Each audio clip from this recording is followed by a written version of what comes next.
Your name and official title for us. My name is Megan Howard. I'm an assistant chief with the Houston Police Department. This evening at about 5:15 p.m., officers with Southeast Patrol received a call for service regarding a shooting in progress in the 9600 block of Cullen Boulevard. When they arrived, they found that there were two teenagers who had been shot, a 15-year-old male in the chest and then a 13-year-old female in one arm. Upon further investigation, what they were able to find out is this. There was two groups of juveniles, teenagers, who had some sort of altercation that began off-site at another location. Eventually, both groups ended up here. Altercation continued. Eventually, it turned physical, and also some adults came into the picture. One adult male, during the altercation, ends up discharging a pistol. It appears one time. That round strikes juvenile male. Potentially that same round also struck the female.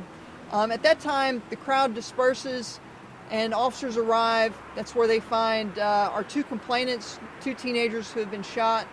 At this time, we have investigators on scene from the Major Assaults and Family Violence Division. That's why I have with me here Commander Jonathan Halliday. And investigators have been working to interview all of the witnesses who are here on scene and process evidence. We have crime scene units on scene processing evidence. Both teenagers were transported to area hospitals. The male is going to be in critical condition right now. The female is going to be in stable condition. And again, right now, investigators are going through the information, the evidence. There are some leads on the male suspect, and so we won't go into too much detail. We would like for him to come forward and provide his side of the story because this was, like I said, a large altercation, and certainly there's two sides to the story. Not quite sure why he ended up producing the pistol, but that's where we are right now. Again, we also have investigators who are at the hospital who are interviewing the teenagers, trying to get additional information there, and that's where we stand right now. So they are awake with conscience? First question, do we know what the argument was about? We do have some information about what the argument was about. We're not going to go into details here. As you can imagine, with teenagers, it was something that just does not appear to be that serious, and yet it escalated. The other question? I was going to say, you said you're talking to the complainants. That means that they are at least conscious. So the male is undergoing emergency treatment. He's in critical care. But we are able to speak with the female complainant. So once he's available, we'll be able to interview him in detail. I'm not sure what information was able to be gathered prior to him being under medical treatment. Do you know how many adults were involved and how many teenagers were involved? At this point, I don't have exact numbers. It was a pretty large group. It was caught on video, and there was over 10 individuals who were involved. I don't have a exact description of numbers of adults who came into the picture versus the juveniles that were already on scene. Was it inside there in the wings and seafood place? It was inside the business here in the 9600 block of Cullen Boulevard. Where were they before they came here?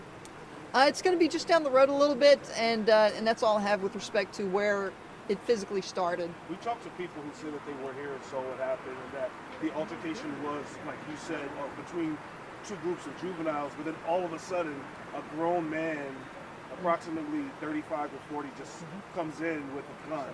Why did do we have any clue? Was he related to someone he was arguing? Did he just feel the need to get involved? Is there any indication what this guy was doing at all? So it appears that he's going to have some connection to the parties involved.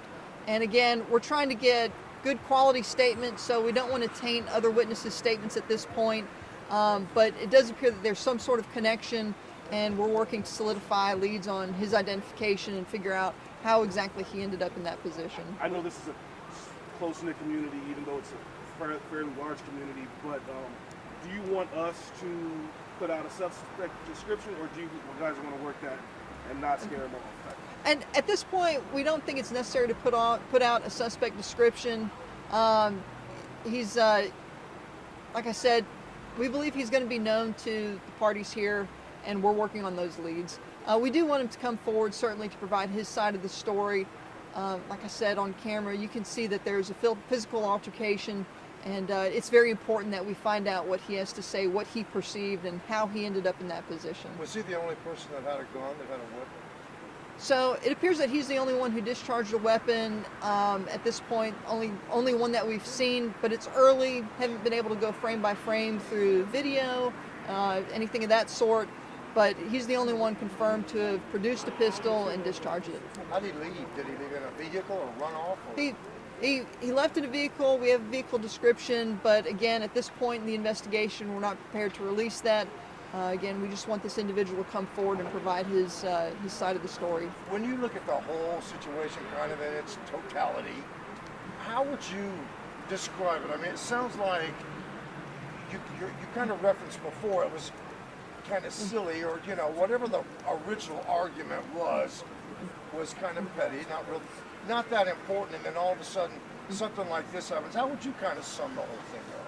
So it's unfortunate that we have a situation where personal beef and differences escalated as it did. It seems at this point that it was wholly unnecessary and preventable, and I hope that answers your question. But it was just like I said, unnecessary. Regardless of what happened in the beginning, we have two teenagers who now have gunshot wounds, and it's something that should trouble all of us. So it was unnecessary, it escalated, and that's pretty much all we have regarding the origin. That was our question. Are you guys going to release the video to us, or is that part of the investigation? So that's part of the investigation right now, and if we get to a point where we need to release it, we'll do that. But it's all caught on video from your understanding? There was good video of the incident. And just really quickly, I don't know if I missed this, but do you know how many shots were actually fired? It appears at this time that it was just one. There could have been a second shot, but it appears that there was just one bullet, and that one unfortunately struck not one but two of these teenagers. So it hit, do we know if it hit the girl first and then the boy, or was it just, I guess, did the bullet just go through one and then onto the next? Right, so it appears that it went through the male and then struck the female. Thank you, Chief. Thank you. Thank you so much. Thank you all.